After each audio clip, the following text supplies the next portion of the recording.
A Columbia 400 loses power near Albuquerque. The pilot heads for a golf course. And on paper, that sounds like a pretty reasonable place to put an airplane. But I don't think the golf course was the real problem here. I think the real problem was what this airplane had left and what it didn't by the time it got there. And once you look at what the NTSB actually laid out, this crash starts to look a whole lot less random and a whole lot more like a forced landing that was already getting boxed in before it ever touched the ground. So, what's the real mistake behind this crash? Let's break this down.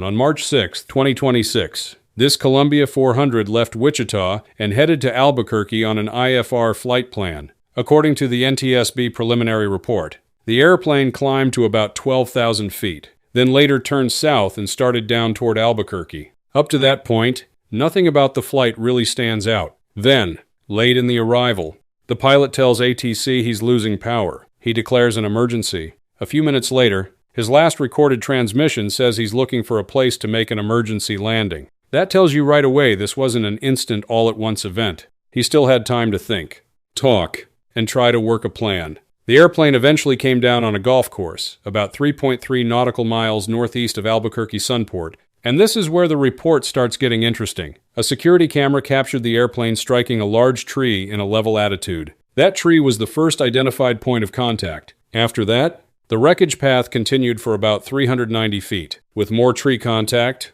ground scars, propeller strikes, and then the final resting point. So this does not look like an airplane that simply stopped flying and fell out of the sky. There was still a path, still forward motion, still some kind of arrival attempt happening all the way into the impact sequence, and the post-crash findings support that picture. Investigators found flight control continuity.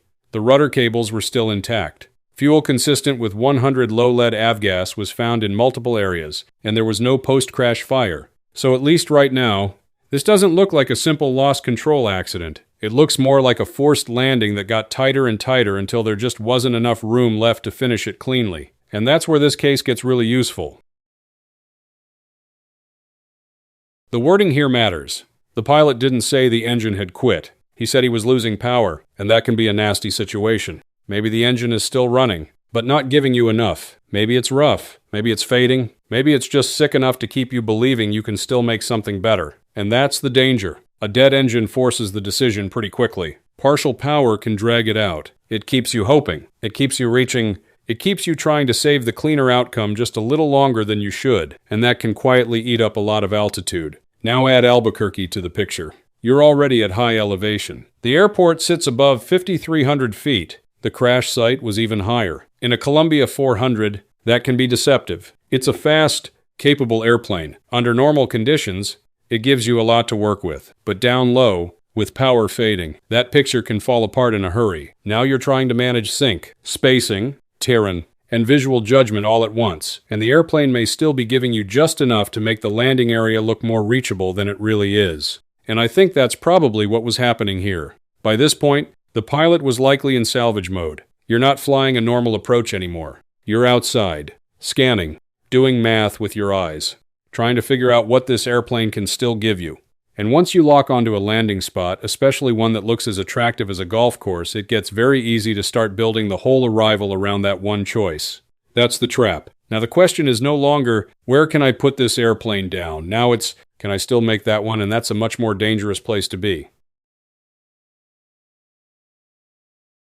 Now let's get to the part of this crash that really matters. And it's right there in the NTSB impact diagram. If you just glance at that image, your first reaction is probably, man, he was close. And honestly, I think that's true. He was close. That's what makes this accident so uncomfortable.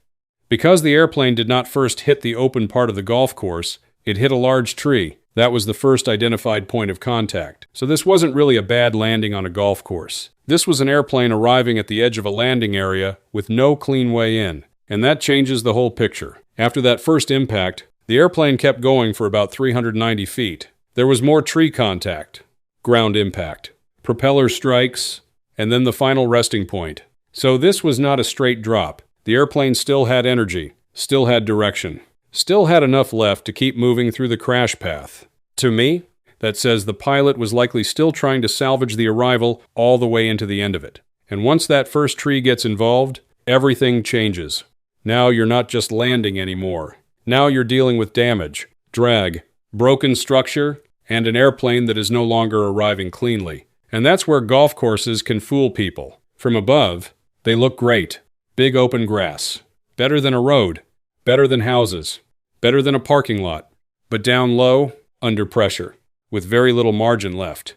They can turn into an obstacle course really fast. Trees, terrain change, cart paths, light poles, weird sight picture, all the stuff you don't have room for anymore. And I think that's exactly what this accident shows. The golf course may not have been a bad choice. The problem is, by the time the airplane got there, it may no longer have been truly reachable in the way the pilot needed it to be.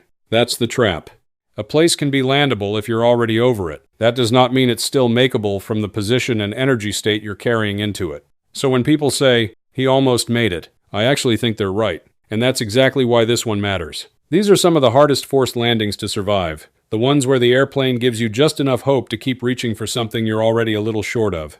And that brings us to the real mistake behind this crash. If I had to boil this accident down to one thing, it would be this. This forced landing turned into an obstacle clearance problem. And that's where it likely went fatal. Because the farther better spot can absolutely kill you before the closer uglier one does. That is one of the hardest truths in forced landing decision-making.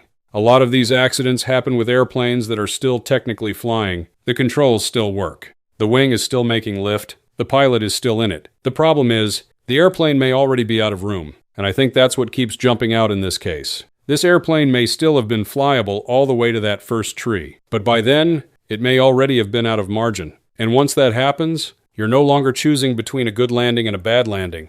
You're just trying to survive what's left. That's the part I keep coming back to here. Yes, the engine issue matters, and the final report may eventually tell us exactly what was going on under the cowling, but even when we get that answer, I don't think that will be the most useful lesson in this crash. The most useful lesson is what happened after the emergency started. How long do you keep chasing the better-looking option? How much room do you spend trying to save the arrival? How honest are you, in real time, about what the airplane can still clear? That's where this accident was probably decided. And if the power loss started the emergency, the final approach, geometry, is what likely made it fatal. Okay, so for me, this crash really comes down to one thing. What did the airplane still have left by the time it got to the landing area? That's where forced landings live or die. Not in the first radio call, not in the headline, right there in that last shrinking window where the airplane is still flying. The ground is coming up, and the pilot has to stop chasing the better outcome and commit to the survivable one. And in this case, it looks like November 2516, Sierra may have run out of obstacle clearance before it ran out of ideas. Let me know what you think down in the comments. Was this always going to be a tough setup, or do you think there was still a survivable way through it? Thanks for watching, and I'll see you in the next one.